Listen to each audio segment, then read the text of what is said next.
Hello, everybody. Welcome to my presentation. My name is Jaster, and thank you for tuning in. As you can see, I will be presenting on the viability of genetic otitis medium 1, referenced as GOM1 mice, as a model of otitis media. So this research has been performed in the Zhang lab under the supervision of my mentor, Dr. King Zhang, who is a member of the Department of Otolaryngology at Case Western Reserve University. Let's get into the presentation.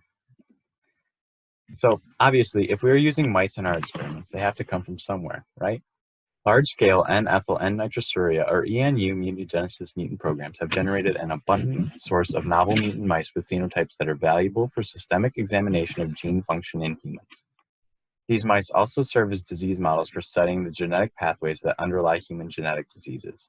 To study OM, we have begun to excavate these resources, particularly those in the Jackson laboratory, to identify genes that may play roles in the development of OM. So in this image on the left, going from the top left to the top right, we have a superior view of the cranium of the GOM1 mice, followed by a lateral view of the cranium of the mice. In the bottom row, going from left to right, once again, we have a superior view of the mandible of the mice, followed by a lateral view of the mandible of the mice. So as you can see, there are little tiny dots and numbers on these little images. So those just denote the locations that are used for the measurements that are going to be displayed on the graph on the right. So moving on to the graph on the right, you can see that we have the results of the measurements that we took. The graph shows the comparison between craniofacial dimensions of the control mice, which are indicated in blue, and the mutant mice, which are indicated in red.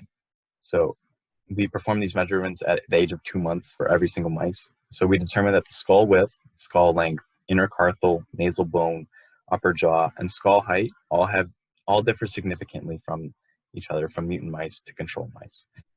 We determined that the lower jaw does not differ significantly from mutant mice to control mice.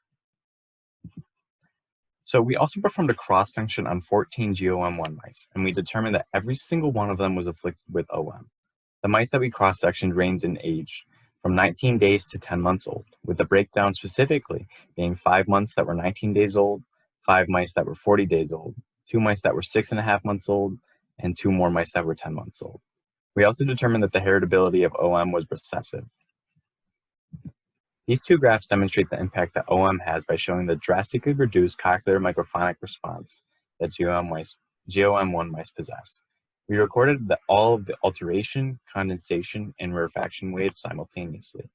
When we compare to the control ear, the mutant ear displays an abnormal CM response at an 80 decibel sound pressure level, which indicates loss of inner ear and middle ear function. This observation is clearly visible in the black boxes that are clearly displayed on each graph, with a near complete lack of response in the mutant ear being very, very evident. As you can see, there's a lot of activity within the black box on the left and not so much on the right, which is what we're talking about with the lack of a response. This figure shows the comparison of the auditory brainstem response, or ABR thresholds, between the mutant and control litter mates at the age of 2 months. These ABR thresholds were provoked by clicks and tone bursts of 8, 16, and 32 kilohertz. Compared with the control mice, the GOM1 mice display an elevated threshold for every single signal. This indicates the GOM1 mice possess a lower or deficient level of hearing when compared to the control mice. They're clearly shown by the fact that they need an elevated or more powerful signal to elicit the same response as the control mouse. In these two final graphs, you can see the results of a tympanometry that we performed on our mice, which essentially is just a test that tests the condition of the middle ear, along with the mobility of the eardrum and the conduction bones by creating variations of air pressure in the ear canal. The GOM1 mice showed large variation in the gradient, suggesting the presence of varying levels of OM. This finding is consistent with a previously reported result that adults with OM and healthy children have a wide range of a gradient, which is the result of an experiment that was performed in the Zhang lab back in 2012. So just reaffirming previous results. Just reaffirming previous results that we've come to with these two graphs. So bringing it all together, we can determine that the GOM1 mice have a phenotype that includes smaller than normal skulls and also are prone to hind limb and whole body seizures. So these phenotypes onset at about 4 weeks. Commonly happens at 3 all the way up to 5 weeks, so we call it 4 plus or minus 1 week. We also have determined that the mice are extremely hearing deficient, creating the typical B curve that you expect to see. They additionally have elevated ABR thresholds with reduced CM responses, which could be attributed to hair loss inside and outside of their ears. And additionally, and finally, we determined that craniofacial abnormalities may also be a factor contributing to EOME in the GOM1 mice. So altogether, the results indicate that the mice can be of value in investigating the genetic contribution and the development of middle ear disease.